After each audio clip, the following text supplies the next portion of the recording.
조선 중기 경상도 어느 양반가에서 있었다고 전해지는 이야기입니다. 한 시어머니가 10해 동안 며느리를 지켜보았습니다. 10해. 아이 하나가 태어나 걸음마를 떼고 글을 배우고 혼인을 할 나이가 될 때까지의 시간입니다. 그 긴 세월 동안 시어머니는 아무 말도 하지 않았습니다. 아무것도 주지 않았습니다. 그저 바라보기만 했습니다. 그리고 마침내 10번째 겨울이 왔을 때 시어머니는 며느리를 불렀습니다. 그날 며느리는 자신이 쫓겨나는 줄 알았습니다. 하지만 그것은 전혀 다른 이야기의 시작이었습니다. 눈이 내리고 있었습니다. 소리도 없이 기척도 없이 그저 소복소복 내려앉은 눈이었습니다. 경상도 진주 땅 유씨 가문의 기와집 안채에는 아직 어둠이 걷히지 않은 이른 새벽이었습니다. 장독대 위에 눈이 쌓이고 마당 한가운데 선 배롱나무 가지 위에도 눈이 앉았습니다. 한 해가 저물어가는 섣달 하늘은 납처럼 무겁게 내려앉아 있었고 유씨 가문의 안채에서는 아직 아무 소리도 들리지 않았습니다. 그때였습니다. 안방 문이 열렸습니다. 문 사이로 한 줄기 희미한 등잔 불빛이 새어나왔고 그 불빛 속에 시어머니 박씨 부인의 목소리가 흘러나왔습니다. 귀녀야. 그 한마디였습니다. 부엌 아궁이 앞에서 불을 지피던 며느리 이귀녀는 손을 멈추었습니다. 숨을 들이켰습니다. 시어머니가 자신의 이름을 직접 부른 것은 이 집에 시집 온 10해 동안 손에 꼽을 만큼 드문 일이었습니다. 그것도 이 새벽에. 귀녀는 천천히 일어났습니다. 행주에 손을 닦고 옷고름을 여미고 숨을 한 번 고른 뒤 안방으로 걸음을 옮겼습니다. 그녀의 발 아래 마루에 쌓인 얇은 서리가 사각사각 소리를 냈습니다. 안방문 앞에 서자 귀녀의 심장이 빠르게 뛰었습니다. 이유를 알 수 없는 두려움이었습니다. 10해를 이 집에서 살았습니다. 아이 둘을 낳았습니다. 남편 유성준을 내조했고 집안 살림을 도맡았습니다. 제사를 준비하고 손님을 맞았으며 굳은 일도 마다하지 않았습니다. 그러나 시어머니 박씨 부인은 한 번도, 단 한 번도 귀녀에게 잘했다는 말을 하지 않았습니다. 칭찬도, 인정도, 따뜻한 눈빛도 없었습니다. 마을 사람들은 수군거렸습니다. 유씨 댁 시어머니가 참 독하다. 가문이 엄하긴 해도 저리 박정할 수가 있나. 귀녀 씨가 불쌍하지. 귀녀 자신도 때로는, 정말 때로는 밤이 깊은 시간에 이불을 뒤집어 쓰고 조용히 울었습니다. 무엇이 잘못인지 알 수가 없었기 때문입니다. 그런데 지금 그 시어머니가 새벽에 자신을 불렀습니다. 귀녀는 문고리를 잡은 손에 힘을 주었습니다. 어머니, 들어가도 되겠습니까? 안에서 짧은 대답이 돌아왔습니다. 들어오너라. 방 안은 조용했습니다. 등잔 하나가 낮게 타오르고 있었고 그 불빛 아래 박씨 부인이 앉아 있었습니다. 이른이 가까운 나이였지만 부인의 등은 고닫습니다. 흰 머리카락을 단정하게 얹어 올린 쪽머리, 주름 깊이 패인 얼굴. 그러나 눈빛만은 여전히 젊은 사람처럼 또렷했습니다. 부인의 앞에는 작은 함 하나가 놓여 있었습니다. 나무로 만든 오래된 함이었습니다.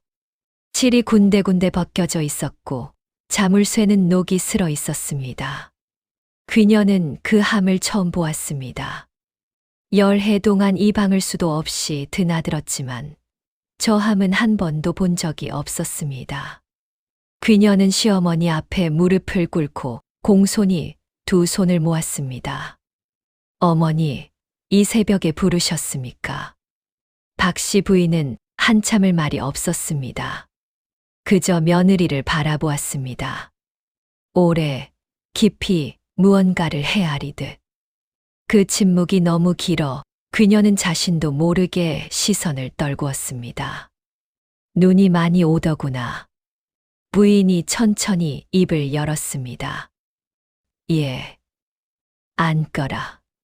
그 새벽 그녀만 깨어 있었던 것은 아니었습니다. 사랑채에서는 남편 유성준이 잠을 이루지 못한 채 앉아 있었습니다. 40 초반의 나이에 진사시험을 준비하는 유성준은 어머니가 이른 새벽 아내를 안방으로 부르는 소리를 들었습니다. 그의 손이 책장 위에서 멈추었습니다. 왜? 어머니가 무슨 말을 할지 그는 짐작할 수 없었습니다. 열해 동안 그 역시 어머니의 속을 알 수 없었습니다. 어머니는 아내에게 유달리 엄격했고 그 이유를 물으면 언제나 같은 대답뿐이었습니다. 집안을 이을 사람이 약하면 아니 된다. 그뿐이었습니다. 사랑채 창문 너머로 눈이 내리는 마당이 보였습니다. 유성준은 기도하듯 두 손을 모았습니다. 그러나 오늘 새벽만큼은 왠지 모르게 가슴이 서늘했습니다. 어머니가 무슨 말씀을 하시려는 걸까? 시어머니는 그 함을 바라보며 오랫동안 침묵했습니다. 그녀는 숨도 크게 쉬지 않았습니다. 창밖에서 눈이 내리는 소리가 고요한 방 안에 아주 희미하게 들릴 것 같았습니다. 그때 박씨 부인이 말했습니다. 그녀야, 내가 너한테 할 말이 있다. 10년을 미뤄온 말이다. 그녀의 손가락 끝이 차갑게 굳었습니다. 열해. 그녀는 나도 모르게 중얼거렸습니다. 부인이 고개를 끄덕였습니다. 그래. 내가 이 집에 온 날부터 나는 내가 이 집안을 감당할 수 있는 사람인지 알고 싶었다. 그래서 기다렸다. 10년을. 그녀는 눈을 들어 시어머니를 바라보았습니다. 시어머니의 눈빛에서 처음으로 그녀는 무언가 뜨거운 것을 느꼈습니다. 어머니, 서두르지 마라. 이야기가 길다. 부인은 등잔 불꽃을 바라보았습니다. 그리고 입을 열었습니다. 열해 전 봄이었습니다. 벚꽃이 지고 연두빛 이파리가 돋아나던 4월 초순. 유씨 가문의 소슬대문 앞에 꽃가마가 멈추었습니다. 안에서 내린 새색시는 19살, 성주이 씨 가문의 둘째 딸 이귀녀였습니다. 귀녀는 연지곤지를 바르고 족두리를 쓰고 떨리는 발로 땅을 밟았습니다. 눈이 내리지 않는 계절이었는데도 그녀의 발이 떨렸습니다. 고개를 드시오. 옆에서 시집 식구들이 말했지만 그녀는 고개를 들기가 두려웠습니다. 소슬대문 안쪽 마당 한가운데 서 있는 분이 보였습니다. 시어머니 박씨 부인이었습니다. 60 초반의 나이에 고든 등, 차가운 눈빛. 입은 굳게 다물려 있었고 그녀를 바라보는 표정에는 어떤 감정도 드러나지 않았습니다. 그녀는 고개를 숙이고 인사했습니다. 어머니, 인사드립니다. 박씨 부인은 잠시 그녀를 위아래로 훑었습니다. 잘 왔다. 그것뿐이었습니다. 옆에 있던 마을 여인들이 서로 눈짓을 주고받았습니다. 박씨 부인이 그나마 한마디라도 한 것이 신기하다는 듯이. 그녀는 그날 시어머니의 얼굴에서 미소를 한 번도 보지 못했습니다. 신방에 들어온 그녀는 한참 동안 촛불을 바라보았습니다. 남편 유성준은 아직 오지 않았고 그녀는 혼자였습니다. 마당에서 바람이 불었습니다. 처마 끝 풍경이 낮게 울렸습니다. 그녀는 자신의 손바닥을 내려다보았습니다. 이 손으로 이 집안을 섬겨야 합니다. 이 손으로 시어머니를 봉양해야 합니다. 이 손으로 아이를 키우고 살림을 하고 가문을 지켜야 합니다. 어머니가 시집 보내는 날 귀에 대고 말씀하셨습니다. 귀녀야, 시어머니가 아무리 박정하게 구셔도 내가 먼저 지치지 마라. 효심이란 것은 받는 것이 아니라 드리는 것이다. 귀녀는 그 말을 되새겼습니다. 그리고 가슴속에 조용히 다짐했습니다. 어떤 시험이 와도 나는 흔들리지 않겠습니다. 그 다짐은 10해 동안 귀녀를 버티게 해준 뿌리가 되었습니다. 시집 온 지 사흘째 되던 날 아침이었습니다.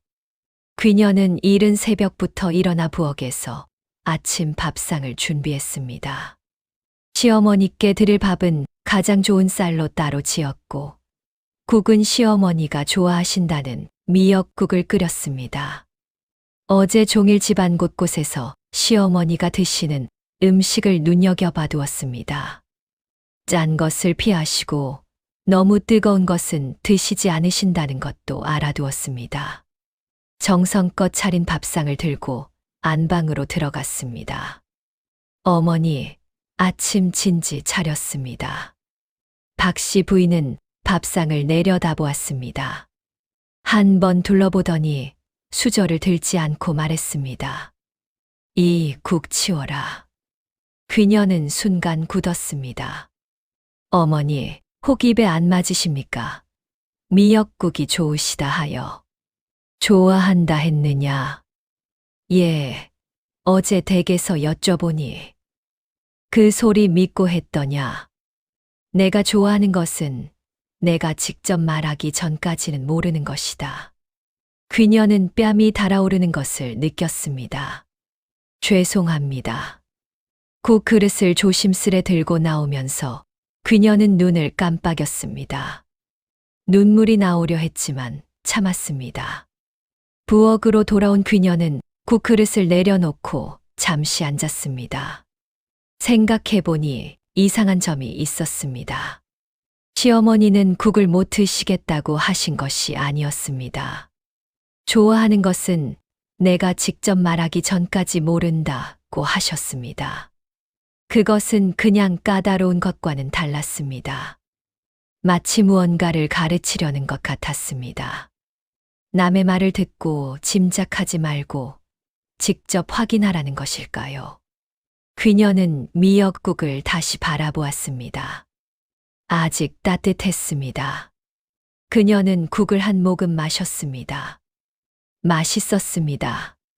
귀녀는 씁쓸하게 웃었습니다.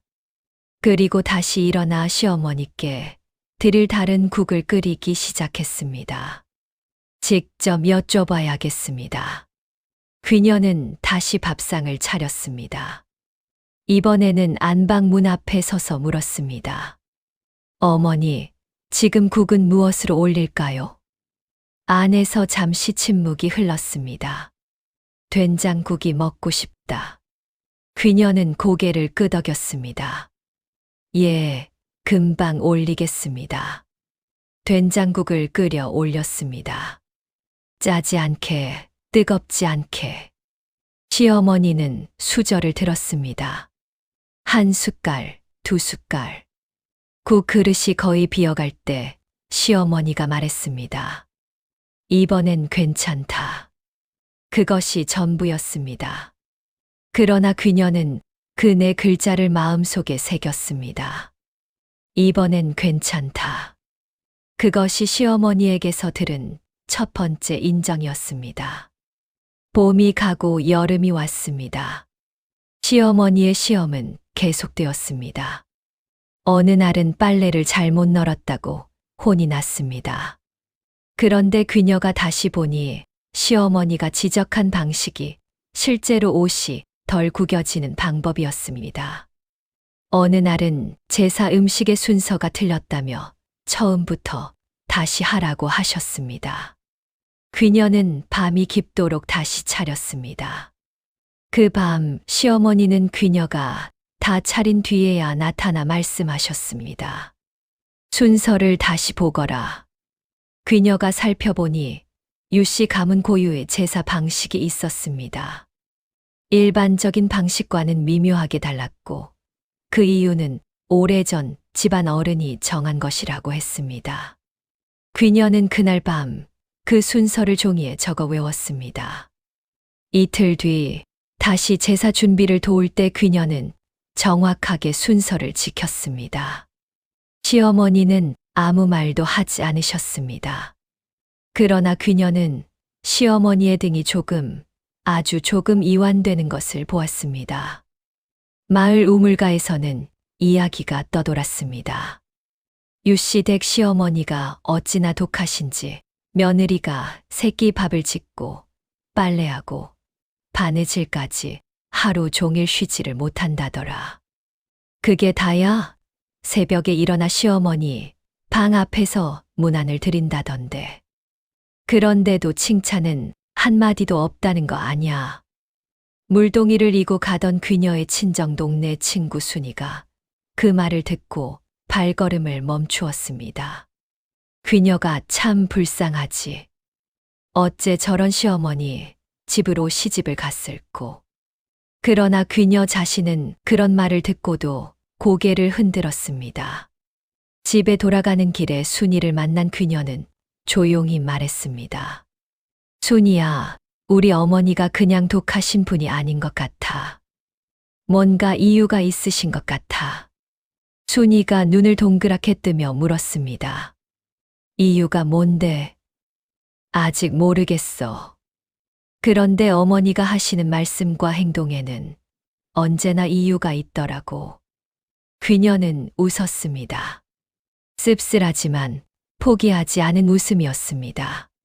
시집 온 지 2년째 되던 가을, 귀녀는 처자일을 낳았습니다. 진통은 사흘을 끌었습니다. 귀녀가 고통으로 신음하던 그 사흘 동안 시어머니는 산실 밖에 앉아 자리를 뜨지 않았습니다. 아무 말도 하지 않았습니다. 그저 앉아 있었습니다. 새벽이 되어 아기 울음소리가 들리자 시어머니는 천천히 일어섰습니다. 문이 열리고 산파가 나왔습니다. 아들입니다. 시어머니는 눈을 감았습니다. 길고 깊은 숨을 내쉬었습니다. 그리고 산실 안으로 들어가 탈진해 눈 귀녀를 내려다보았습니다. 귀녀는 눈을 반쯤 뜨고 시어머니를 올려다보았습니다. 어머니. 시어머니는 잠시 귀녀의 이마 위에 손을 얹었습니다. 차갑고 거칠었지만 손의 떨림이 느껴졌습니다. 그리고 돌아 나갔습니다. 귀녀는 그 손의 온기를 오래오래 기억했습니다. 사흘이 지난 아침, 귀녀가 아이를 안고 마루에 앉아 있을 때였습니다. 시어머니가 다가왔습니다. 귀녀는 아이를 공손히 내밀었습니다. 어머니, 안아보시겠습니까? 시어머니는 아이를 받아들었습니다. 아주 조심스럽게, 마치 깨질까봐 두려운 것처럼. 그리고 아이의 얼굴을 바라보았습니다. 그때 귀녀는 처음으로 시어머니의 눈에 눈물이 맺히는 것을 보았습니다. 단 한 방울. 시어머니는 재빨리 고개를 돌렸고 눈물은 보이지 않게 되었습니다. 그러나 귀녀는 분명히 보았습니다. 그 눈물이 무엇을 의미하는지는 알 수 없었습니다. 그러나 그날 이후 귀녀는 한 가지를 더 확신하게 되었습니다. 어머니는 냉정한 분이 아니다. 시집 온 지 2년이 지난 겨울 저녁, 귀녀는 등잔 아래 앉아 바느질을 하고 있었습니다. 아이는 곁에서 자고 있었습니다. 귀녀는 바늘을 놀리면서 조용히 생각했습니다. 처음 시집 왔을 때와 지금 무엇이 달라졌는가? 체력이 강해졌습니다. 이 집 살림의 모든 것을 알게 되었습니다. 시어머니의 성격을 며느리로서 이해하게 되었습니다. 그리고 한 가지 더. 귀녀는 이제 시어머니의 말 속에 담긴 뜻을 조금은 읽을 수 있게 되었습니다. 직접 말씀하시지 않는 것들을. 표정 뒤에 감춰진 것들을.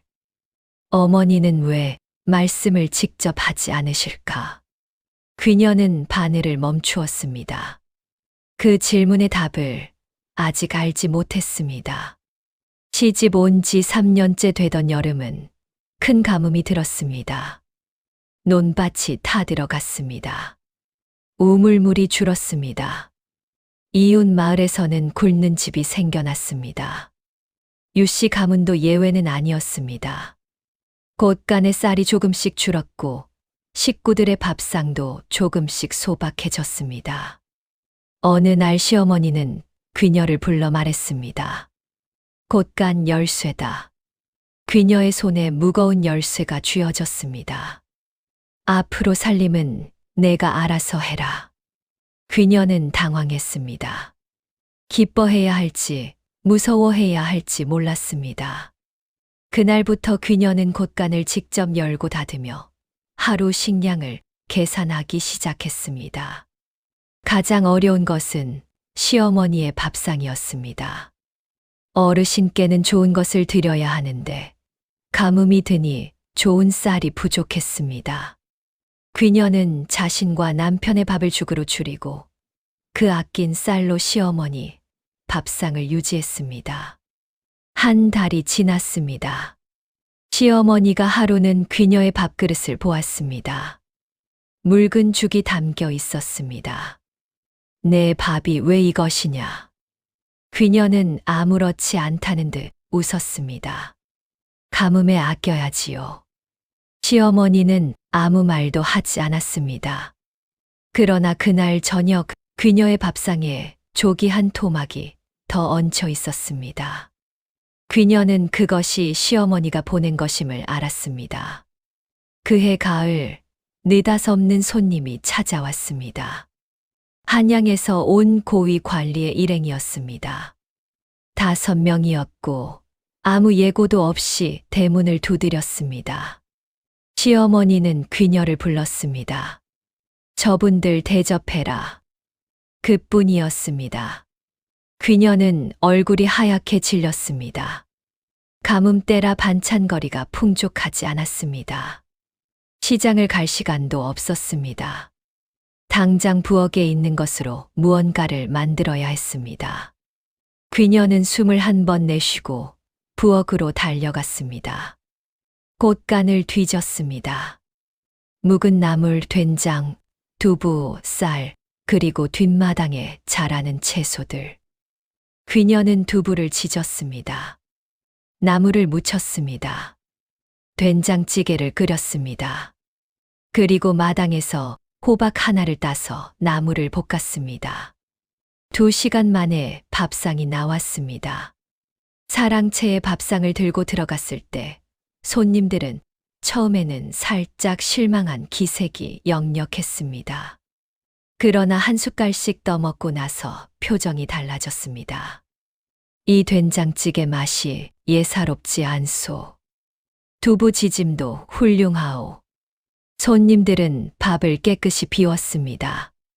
그날 저녁 시어머니는 귀녀를 불러 말했습니다. 잘했다. 단 2글자. 귀녀는 그 2글자에 눈물이 날 뻔했습니다. 시집 온 지 4년째 되던 겨울, 시아버지 유진사가 갑자기 몸져 누웠습니다. 오한이 심하고 식은땀이 많았습니다.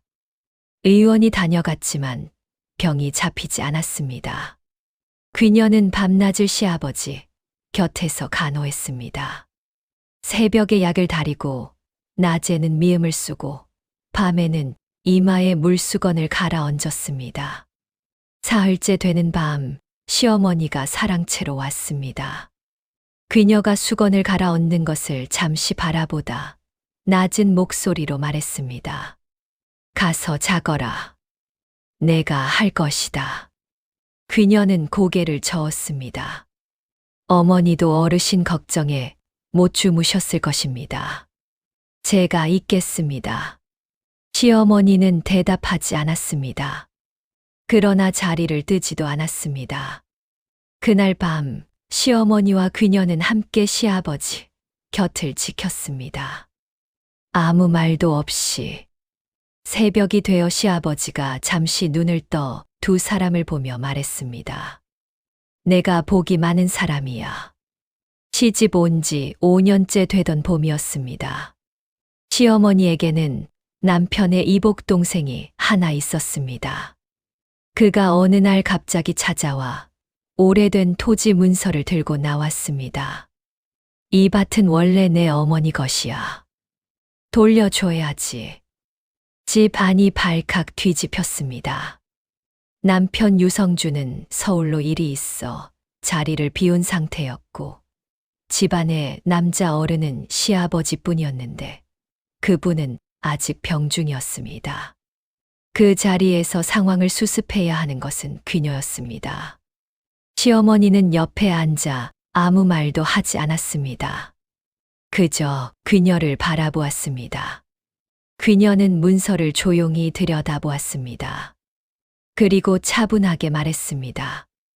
어르신, 이 문서의 날짜를 보시겠습니까? 이 땅은 이미 30년 전에 적법하게 이전되었습니다. 저희에게도 문서가 있습니다. 귀녀는 직접 곳간으로 가서 문서를 꺼내왔습니다. 그 남자는 두 문서를 비교하다가 아무 말 없이 일어나 나갔습니다. 그날 저녁 시어머니는 귀녀를 불렀습니다. 문서가 어디 있는지 알고 있었느냐? 예, 시집 온 첫 해에 곳간 정리를 하면서 모두 확인해 두었습니다. 시어머니는 잠시 귀녀를 바라보다 말했습니다. 그랬구나. 그것이 전부였습니다. 그러나 귀녀는 시어머니의 눈빛이 처음으로 달라졌음을 느꼈습니다. 그러나 가장 혹독한 시험은 시집 온 지 6년째 되는 여름에 찾아왔습니다. 그날 시어머니는 마당에서 귀녀를 불러 세우고 동네 아낙네들 몇이 지켜보는 앞에서 말했습니다. 귀녀야, 너는 이 집에 맞지 않는다. 귀녀의 눈이 커졌습니다. 어머니, 내가 하는 일마다 빈틈이 있다. 살림도 그렇고 자녀 교육도 그렇고 귀녀는 가슴이 막혀오는 것을 느꼈습니다. 6년이었습니다. 새벽부터 밤까지 단 하루도 쉬지 않고 온 힘을 다한 6년이었습니다. 그런데 지금 이 말은 어머니, 저희 어떤 점이 부족한지 말씀해 주십시오. 고치겠습니다. 귀녀는 목소리가 떨렸지만 시선을 내리지 않았습니다. 시어머니는 잠시 귀녀를 바라보다 돌아서서 안방으로 들어갔습니다. 귀녀는 그 자리에 서 있었습니다. 지켜보던 아낙네들이 수군거리며 돌아갔습니다. 마당에 혼자 남은 귀녀는 그제서야 눈을 감았습니다. 눈물이 흘렀습니다. 소리는 내지 않았습니다. 그러나 하늘을 향해 흐르는 눈물이었습니다. 포기하는 눈물이 아니었습니다. 그날 이후 귀녀는 스스로를 추슬렀습니다. 그리고 한 가지를 결심했습니다. 시어머니를 이해하기 위해 시어머니의 삶을 알아야 한다고. 귀녀는 사랑채 서고를 정리하다가 오래된 책 사이에서 무언가를 발견했습니다. 낡은 일기책이었습니다. 겉장에는 아무 이름도 없었습니다. 그러나 글씨체가 시어머니의 것과 닮아 있었습니다. 귀녀는 망설였습니다. 남의 일기를 보는 것은 옳지 않았습니다. 그러나 첫 장을 넘기자 눈이 멈추었습니다. 오늘 아이를 잃었다. 귀녀는 조심스럽게 일기를 읽었습니다. 시어머니 박씨 부인의 젊은 날 이야기였습니다. 부인은 시집 와서 첫 며느리를 보았습니다. 그 며느리는 처음에는 살갑고 부드러웠습니다. 시어머니를 잘 따르는 것처럼 보였습니다. 그러나 집안이 바쁜 틈을 이용해 그 며느리는 집안의 재산 일부를 빼돌려 친정으로 보냈습니다. 집안 비밀을 밖에 누설했습니다. 그리고 결국 아들을 데리고 이 집을 떠났습니다. 박 씨 부인은 그 배신으로 오랫동안 마음이 무너졌습니다. 그리고 그때 결심했습니다. 다음에 맞는 며느리는 내가 직접 눈으로 확인하겠다. 몇 년이 걸리든 그녀는 일기를 덮었습니다. 손이 떨렸습니다. 어머니가 왜 그렇게 엄격하게 대했는지 그녀는 이제 짐작할 수 있었습니다. 그것은 미움이 아니었습니다. 상처받은 사람의 두려움이었습니다. 그녀는 일기를 원래 자리에 돌려놓았습니다. 아무도 몰래 그 일기를 읽었다는 말을 단 한 번도 하지 않았습니다. 시어머니에게도 남편에게도. 그러나 그날 이후 그녀의 태도가 조금 달라졌습니다. 덜 억울해졌습니다. 덜 답답해졌습니다. 오히려 시어머니를 바라볼 때 그녀의 눈빛에는 이전에 없던 것이 생겨났습니다. 연민이었습니다. 그리고 그 연민은 그녀로 하여금 더 깊이 효를 다하게 만들었습니다. 어머니가 다시는 배신당하지 않도록 해드려야 합니다. 매일 새벽 그녀는 안방 앞마루에 앉아 시어머니가 일어나실 때까지 기다렸습니다. 추운 겨울에도 비가 오는 날에도 시어머니가 문을 여는 소리가 나면 그녀는 일어나 공손히 인사했습니다. 어머니, 안녕히 주무셨습니까? 처음 3년은 시어머니가 이 인사에 대답하지 않으셨습니다. 그냥 지나쳤습니다. 그러나 그녀는 멈추지 않았습니다. 4년째 되던 어느 날 아침 시어머니가 문을 열고 나오다가 그녀의 인사에 짧게 대답했습니다. 잘 잤다. 그녀는 속으로 크게 기뻐했습니다. 그러나 표정에 드러내지 않았습니다. 그저 미소만 짧게 지었습니다. 시어머니가 관절이 안 좋다는 것을 그녀는 시집 온 첫해 겨울에 알았습니다. 눈이 오는 날 마루를 걸으시는 발걸음이 달라지기 때문이었습니다. 그녀는 그해 겨울부터 마을 한의원에서 관절에 좋다는 약재를 구했습니다. 해마다 겨울이 오기 전에 그녀는 미리 약재를 준비했습니다. 그리고 저녁마다 조용히 약을 다려 시어머니 방 앞에 두었습니다. 말하지 않았습니다. 시어머니가 알아차린 것은 3년이 지나서였습니다. 어느 날 아침 시어머니가 그녀에게 물었습니다. 약을 내가 갖다 두느냐? 예. 언제부터? 시집 온 첫 겨울부터입니다. 시어머니는 오랫동안 그녀를 바라보았습니다. 그리고 말했습니다. 그것도 몰랐구나. 내가. 그 말에는 자책이 담겨 있었습니다. 그녀는 고개를 저었습니다. 몰라도 괜찮습니다. 그냥 좋아서 한 것입니다. 시집 온 지 9년이 되던 봄이었습니다. 그녀는 마당에서 아이들의 옷을 빨고 있었습니다. 뒤에서 발소리가 들렸습니다. 시어머니였습니다. 평소와 달리 시어머니는 그녀 옆에 와서 그냥 서 있었습니다. 아무 말도 하지 않고 그녀는 빨래를 계속하면서 조용히 물었습니다. 어머니, 무슨 일 있으십니까?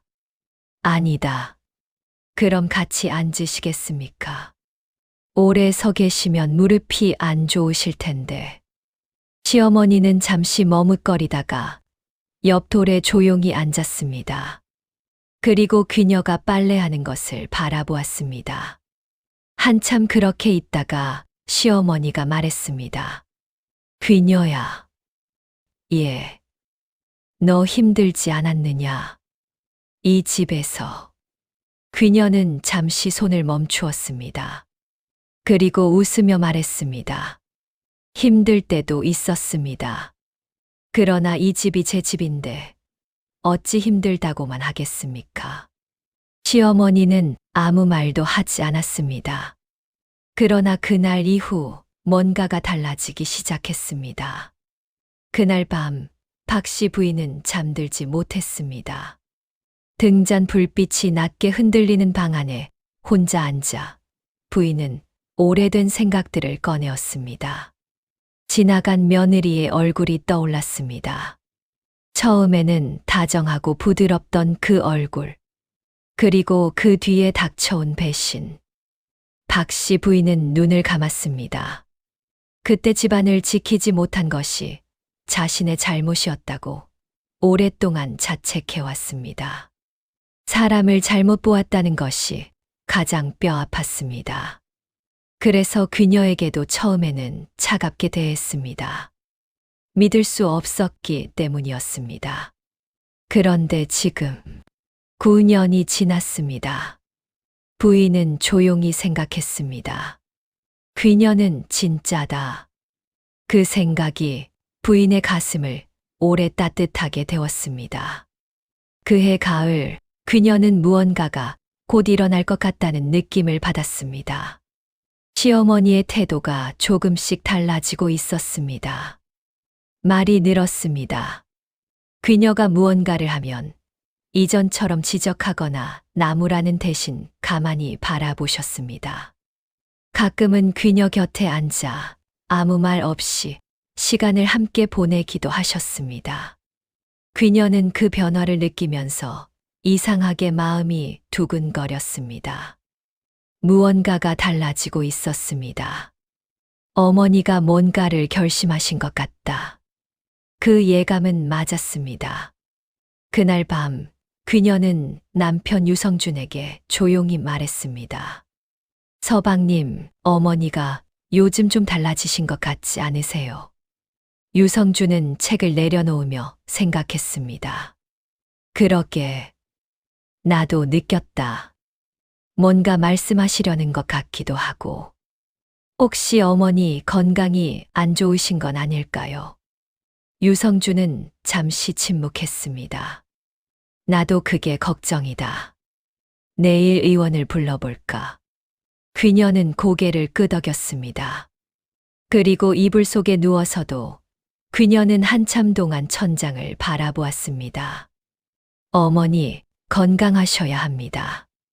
제가 아직 많이 부족하니까 더 가르쳐 주셔야 합니다. 그 마음이 진심이었습니다. 섣달이 오기 전 겨울의 문턱이었습니다. 박 씨 부인은 새벽에 일어나 조용히 서한 앞에 앉았습니다. 오래된 함을 꺼냈습니다. 자물쇠를 열었습니다. 안에는 낡은 종이 몇 장이 들어 있었습니다. 부인은 그 종이를 오래 바라보았습니다. 그리고 결심했습니다. 이제 때가 되었다. 부인의 눈이 촉촉해졌습니다. 밖에서 눈이 내리기 시작하는 소리가 들렸습니다. 소리도 없이, 기척도 없이. 부인은 천천히 일어나 문을 열었습니다. 그리고 며느리를 불렀습니다. 귀녀야. 귀녀는 시어머니 맞은편에 앉았습니다. 박 씨 부인은 함을 양손으로 받쳐 들고 잠시 눈을 감았다 떴습니다. 귀녀야, 내가 너한테 사과할 것이 있다. 귀녀는 눈이 커졌습니다. 어머니? 10해 동안 나는 내가 잘못할 때만 말하고 잘할 때는 말하지 않았다. 그것이 잘못이었다. 귀녀는 숨이 멈추는 것 같았습니다. 10해였습니다. 그 말을 듣기까지 10해가 걸렸습니다. 어머니, 그런 말씀 마십시오. 제가 부족했습니다. 아니다. 부인은 단호하게 고개를 저었습니다. 내가 부족했다. 나는 예전에 상처를 입었고 그 상처 때문에 너를 믿지 못했다. 그것이 내 잘못이다. 부인의 목소리가 조금 흔들렸습니다. 귀녀의 눈에 눈물이 맺혔습니다. 박 씨 부인은 이야기를 시작했습니다. 내가 젊었을 때 이 집에 먼저 며느리가 있었다. 첫째 아들의 아내였다. 귀녀는 조용히 들었습니다. 일기에서 읽었던 내용이었지만 그녀는 처음 듣는 것처럼 눈을 모아 들었습니다.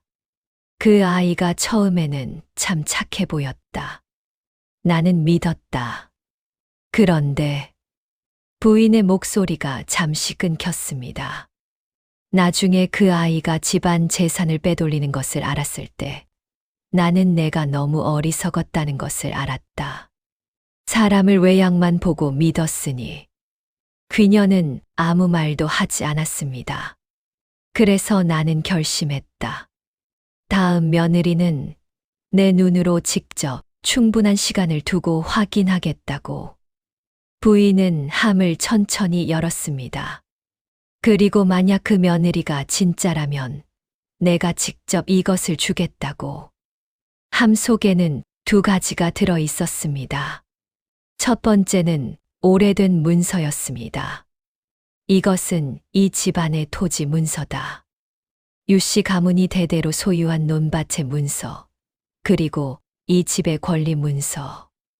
두 번째는 작은 보자기였습니다. 부인은 보자기를 풀었습니다. 안에서 비녀 하나가 나왔습니다. 옥으로 만든 비녀였습니다. 오래되었지만 아직도 빛이 살아 있었습니다. 이것은 내가 시집 올 때 가져온 것이다. 나의 시어머니께서 내게 주신 것이고, 그전에는 그분의 시어머니께서 주신 것이다. 그녀는 비녀를 바라보았습니다. 이것은 이 집안의 안주인이 대를 이어 간직해온 것이다.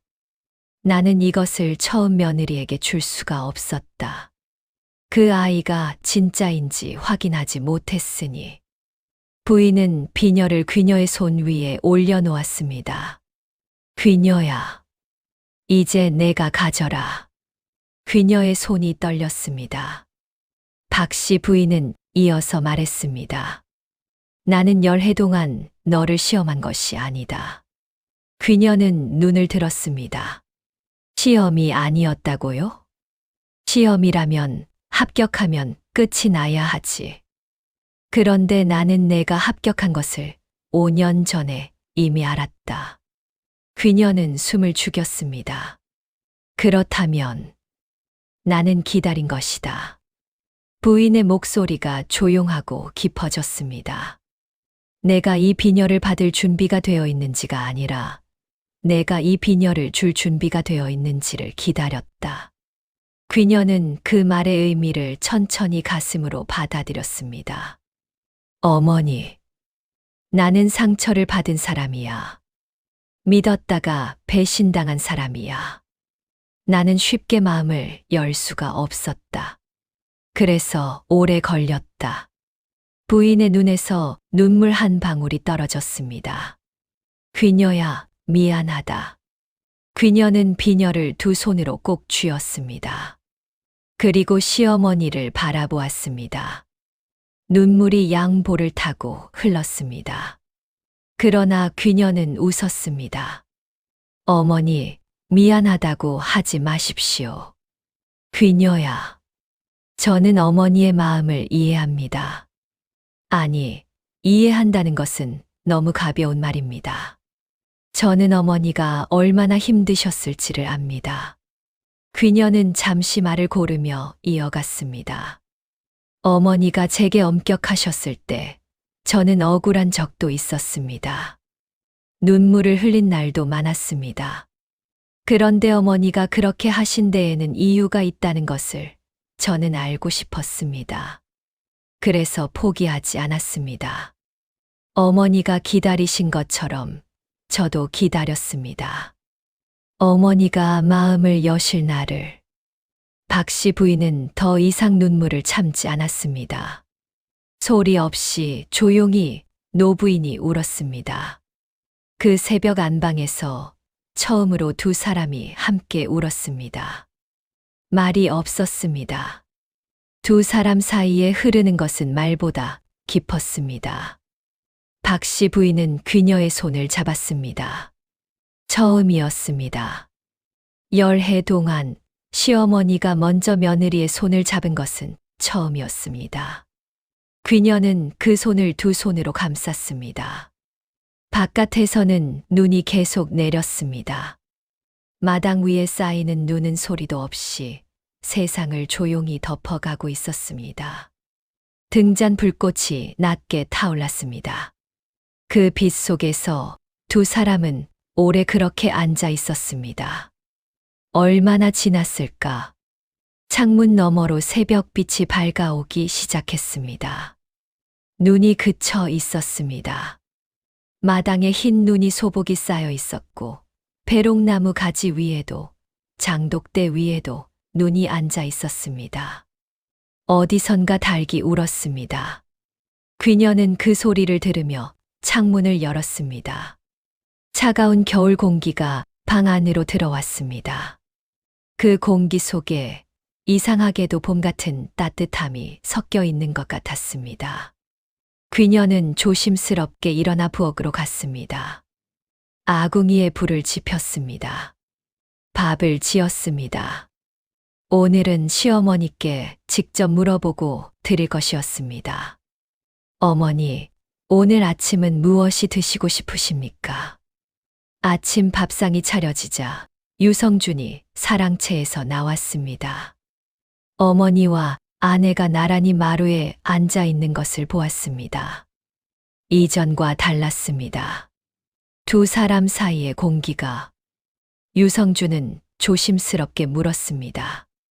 어머니, 아침 일찍 귀녀를 부르신 건 할 말이 있어서 불렀다. 인제 다 했다. 박씨 부인이 짧게 대답했습니다. 유성준은 어머니의 눈빛을 보았습니다. 뭔가가 달라져 있었습니다. 어머니의 눈에 오래된 무게가 걷혀 있었습니다.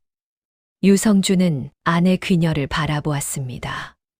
귀녀는 살며시 고개를 끄덕였습니다. 신우이 옥선도 부엌에서 나왔다가 두 사람을 보고 멈추었습니다. 그녀는 무언가를 느꼈습니다. 그리고 처음으로 옳게 귀녀에게 다가가 말했습니다. 귀녀 언니, 아침 내가 거들게요. 아침 밥상이 끝나고 박씨 부인이 귀녀를 불렀습니다. 앉거라. 귀녀는 마루에 앉았습니다. 부인은 옥비녀를 들었습니다. 그리고 귀녀의 머리에 직접 비녀를 꽂아 주었습니다. 이 비녀가 이 집에 온 지 100년이 넘었다. 부인의 손이 조심스러웠습니다. 대대로 이 집 안주인이 간직해온 것이다. 이제는 내 것이다. 귀녀는 눈물이 나오려는 것을 참으며 고개를 반드시 들었습니다. 어머니, 잘 간직하겠습니다. 아니, 부인이 말했습니다. 간직하는 것이 아니다. 살아가는 것이다. 이 집안을 살아가는 것이다. 귀녀는 그 말이 무슨 뜻인지 알았습니다. 간직은 보관하는 것이지만 살아가는 것은 이어가는 것이었습니다. 비녀 하나에 담긴 100년의 이야기를 이제 귀녀가 이어가는 것이었습니다. 그날 오후 귀녀는 시어머니를 모시고 마을 길을 걸었습니다. 두 사람이 나란히 걷는 것을 마을 사람들이 보았습니다. 우물가에서 수다를 떨던 아낙네들이 눈이 동그래졌습니다. 어머나, 유씨 댁 시어머니가 며느리랑 걷고 있네. 저게 웬일이야. 10년 만에 처음 아닌가. 두 사람은 사람들의 시선을 모르는 척하며 천천히 걸었습니다. 박씨 부인이 말했습니다. 눈 오고 나서 길이 미끄럽다. 귀녀가 부인의 팔을 살며시 잡았습니다. 제가 붙잡겠습니다. 부인은 뿌리치지 않았습니다. 처음으로 시어머니가 며느리의 손을 잡고 걸었습니다. 마을 아낙네들이 그 모습을 바라보았습니다. 한 여인이 조용히 말했습니다. 귀녀 씨가 참 오래 기다렸네. 그해 겨울이 가고 봄이 왔습니다. 배롱나무 가지에 새싹이 돋았습니다. 마당에 매화가 피었습니다. 귀녀는 여전히 새벽에 일찍 일어나 부엌에 불을 지폈습니다. 그러나 달라진 것이 있었습니다. 안방문이 열리고 시어머니가 나오면 두 사람은 함께 마당을 바라보았습니다. 매화가 피었습니다. 그래, 해마다 이맘때 피는데 올해는 더 많이 피었구나. 짧은 대화였습니다. 그러나 그 짧은 대화 속에 담긴 것은 엄청났습니다. 10해 동안 쌓아온 신뢰, 이해, 그리고 사랑. 귀녀는 매화를 바라보며 조용히 웃었습니다. 어머니, 저는 이 봄이 참 좋습니다. 그 봄 어느 저녁 박씨 부인은 귀녀를 안방으로 불렀습니다. 두 사람이 마주 앉아 등잔 불빛 아래 조용히 차를 마셨습니다. 부인이 말했습니다. 귀녀야, 내가 살면서 배운 것이 하나 있다. 말씀해 주십시오. 사람은 사람을 통해 만들어진다는 것이다. 귀녀는 그 말을 가슴에 새겼습니다. 내가 너를 통해 배웠다. 나의 상처가 나를 가로막고 있었는데 내가 그 상처를 녹여주었다.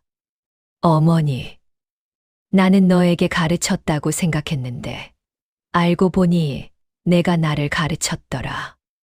귀녀는 고개를 저었습니다. 아닙니다. 어머니가 없었다면 저는 이만큼 잘하지 못했을 것입니다. 부인은 미소를 지었습니다. 그 미소를 귀녀는 처음 보았습니다. 10해 만에 처음 본 시어머니의 진짜 미소였습니다. 세월이 흘렀습니다. 귀녀에게도 며느리가 생겼습니다. 어느 봄 저녁 귀녀는 새 며느리와 마루에 앉아 말했습니다. 내가 젊었을 때 시어머니가 계셨다. 아주 엄격하신 분이셨지. 며느리가 눈을 동그랗게 뜨며 물었습니다. 어떤 분이셨어요? 처음에는 무서운 분인 줄 알았다. 그런데 나중에 알고 보니 그분은 상처받은 분이셨다. 그래서 쉽게 마음을 열지 못하셨던 거야. 그럼 나중에는 좋아지셨나요? 귀녀는 머리에 옥비녀를 손으로 가만히 만졌습니다. 좋아진 것이 아니야. 처음부터 좋은 분이셨어. 다만 내가 알게 되는데 시간이 걸렸을 뿐이지. 며느리는 조용히 그 말을 새겼습니다. 귀녀는 옥비녀를 천천히 빼었습니다. 이 비녀를 보여줄게. 며느리는 비녀를 두 손으로 받아들었습니다. 참 오래된 것이네요. 100년이 넘었다. 이 집안 안주인들이 대를 이어 간직해온 것이야. 귀녀는 잠시 말을 멈추었습니다. 내가 이 비녀를 받던 날 시어머니께서 말씀하셨어. 간직하는 것이 아니라 살아가는 것이라고. 며느리가 말했습니다. 살아가는 것. 그래. 이 집안의 마음을 대를 이어 살아가는 것이야. 귀녀는 비녀를 며느리의 손 위에 놓았습니다. 언젠가 이것이 내 것이 될 거야. 며느리의 눈이 촉촉해졌습니다. 며느리가 들어간 뒤 귀녀는 혼자 마당에 섰습니다. 하늘에는 별이 가득했습니다. 귀녀는 올해 하늘을 바라보았습니다. 시어머니 박씨 부인은 그로부터 몇 해 뒤 봄날 새벽에 조용히 눈을 감으셨습니다. 고통 없이 평화롭게. 마지막으로 귀녀의 손을 잡으시고 말씀하셨습니다. 귀녀야, 나는 복이 많은 사람이야. 귀녀는 그 말을 들으며 눈물을 흘렸습니다. 그리고 그 말이 옳다고 생각했습니다. 시어머니도 복이 많은 분이셨지만 귀녀도 복이 많은 사람이었습니다. 그런 시어머니를 만났으니까. 비록 10해가 걸렸지만 그 10해 끝에서 만난 것이 너무도 소중했으니까. 귀녀는 하늘을 향해 조용히 말했습니다. 어머니, 잘 계시지요? 봄바람이 불었습니다. 배롱나무 가지가 조용히 흔들렸습니다. 마치 대답하듯이. 이것이 진주 유씨 가문에 전해 내려오는 이야기입니다. 열해. 짧다면 짧고 길다면 긴 시간입니다. 박 씨 부인은 며느리를 시험한 것이 아니었습니다. 자신이 다시 누군가를 믿을 수 있는지를 스스로 시험하고 있었습니다. 그리고 그녀는 그 시험을 합격한 것이 아니었습니다. 단지 포기하지 않았을 뿐입니다. 마음을 열지 못하는 사람 곁에서 묵묵히 곁에 있어 준 것뿐입니다. 사람과 사람 사이의 신뢰는 어쩌면 그렇게 쌓이는 것인지도 모릅니다. 화려한 말이나 빠른 증명이 아니라 그냥 거기 있어 주는 것. 뜨겁지 않아도 요란하지 않아도 매일 아침 문안하고 매일 저녁 약을 다리고 억울해도 포기하지 않는 것. 그것이 효심이고 그것이 사랑이었습니다. 박 씨 부인이 열해 끝에 눈물을 흘린 것은 며느리가 그 모든 것을 견뎌냈기 때문이 아니었습니다. 자신이 드디어 그 마음을 받아들일 준비가 되었기 때문이었습니다. 사람은 언제나 준비가 다 되어 있지 않습니다. 상처받은 마음이 회복되는 데는 시간이 걸립니다. 그러나 그녀처럼 곁에 있어준 사람이 있다면 그 마음은 언젠가 반드시 열립니다. 옥비녀는 지금도 어딘가의 서랍 속에 있을 것입니다. 대를 이어 한 집안의 마음을 담은 채 간직되는 것이 아니라 살아가고 있겠지요. 오늘 이야기는 여기서 마치겠습니다. 들어주셔서 감사합니다.